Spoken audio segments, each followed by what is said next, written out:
Bulls fans generally don't like Isaiah Thomas. So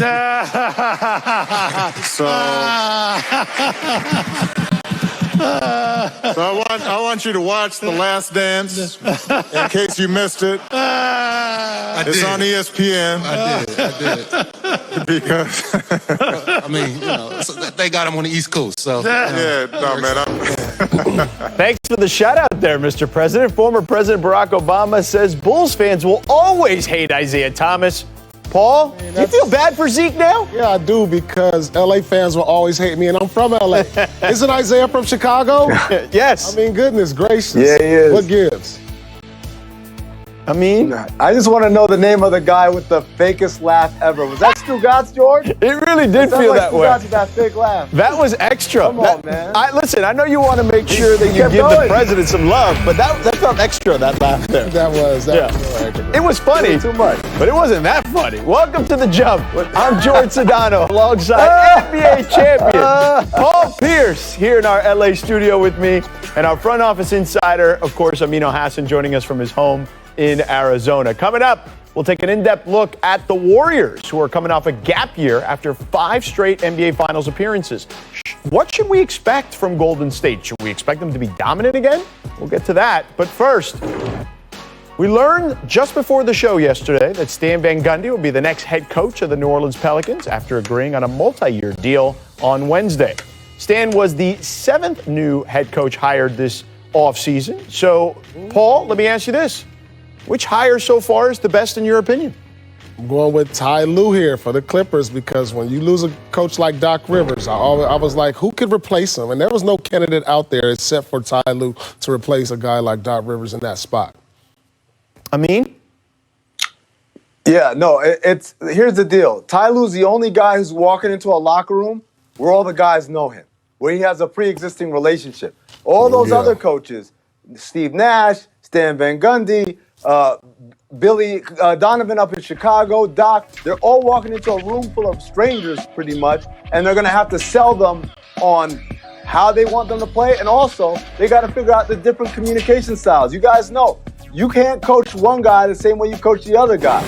You can't talk to one guy the same way you talk to the other guy. Everyone's got different ways of being motivated and getting the best out of them. And so Ty Lue has an advantage over all the other coaches out there in that he already knows these guys. He knows who he can be hard on, who he needs to put an arm around his shoulder, and adapt his coaching style that way. Yeah, look, I think we all agree that Ty has an inherent advantage for all the reasons that you guys outlined. But, Paul, I'm a little surprised you didn't go with your guy, Doc Rivers. Well, it goes along with the reasons Amin said. Like I said, when you lose a guy like Doc Rivers, and when I looked around at other coaches that were available, I was like, who's going to fit in with Kawhi, Paul George, other than Ty Lue, who has a respect as a championship player, who has a respect as a championship coach, and like you said, I mean, he already knows the guys. He knows who can get on, who can back off, and people are comfortable with Ty Lue and respect him around the league. Let's go around this a little bit real quick, because let's stick with Doc for 1 second, because I want to move on to some of these other guys. Like, what is your expectation there with Doc in Philly,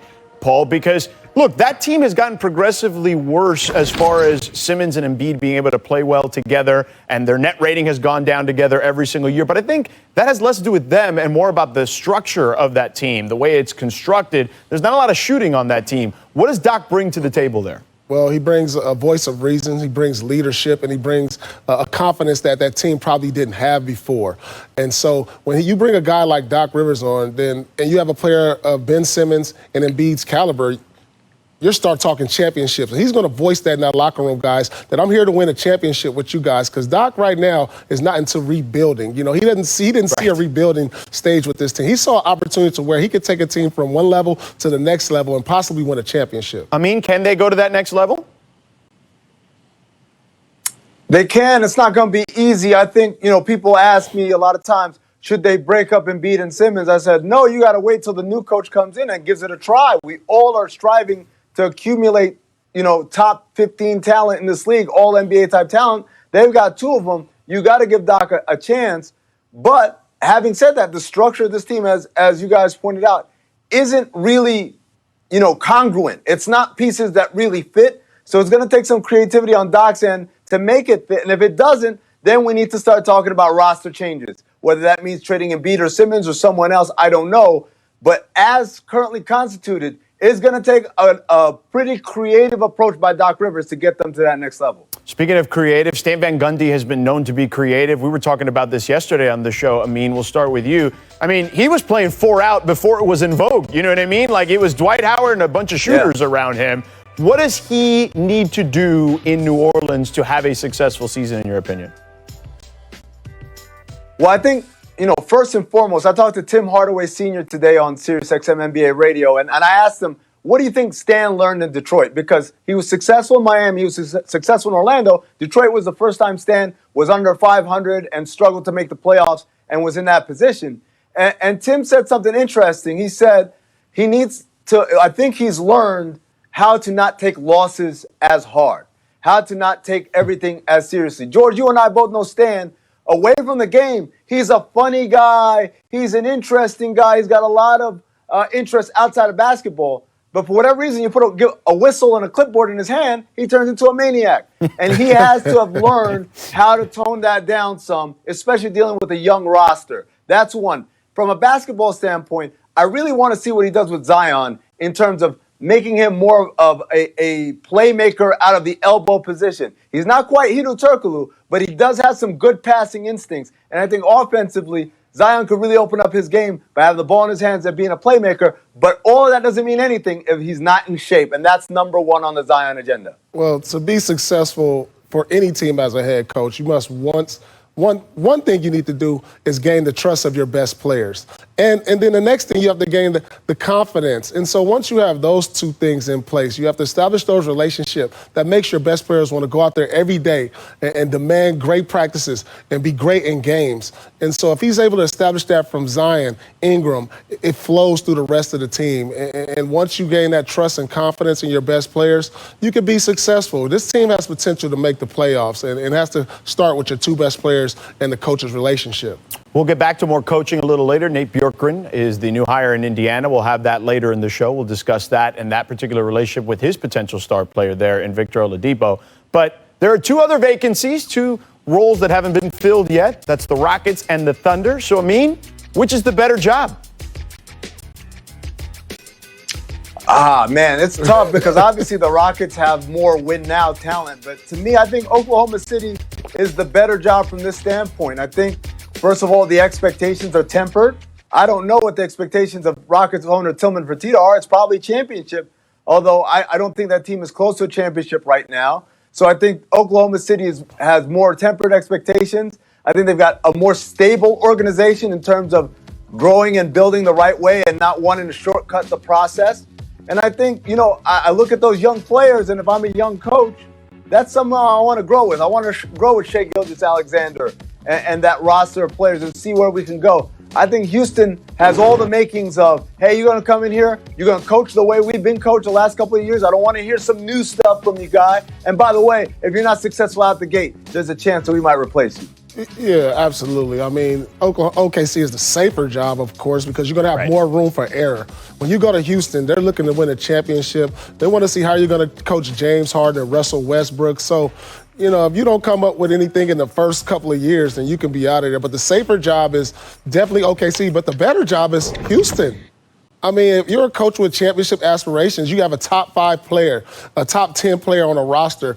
That's a coach's dream right there. Anytime you can get those 2 type calibers on your team, you have an opportunity to win a championship. And plus, wouldn't you want to live in Houston rather than OKC? Of course, the Houston's the better job.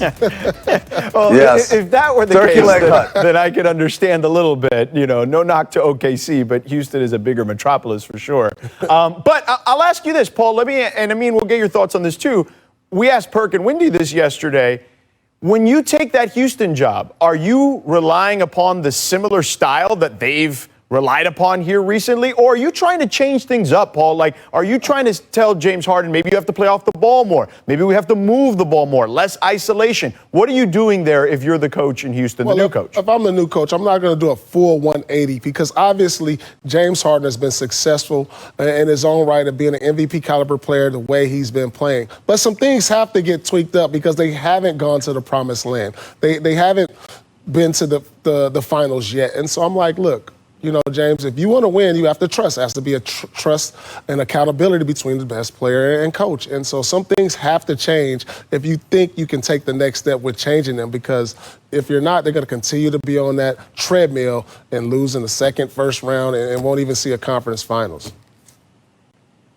Yeah, Paul, that's kind of why I don't like this job, because if I walk in and I have clear ideas of how I want to do things that are different from how they've been done, I'm not sure those guys are going to buy in. I mean, you take James Harden. This is a guy who's been top 5 in MVP voting for the last 4 or 5 years. He makes a lot of money. He's one of the faces for Adidas, and he's an all-star every year. He leads the league in scoring.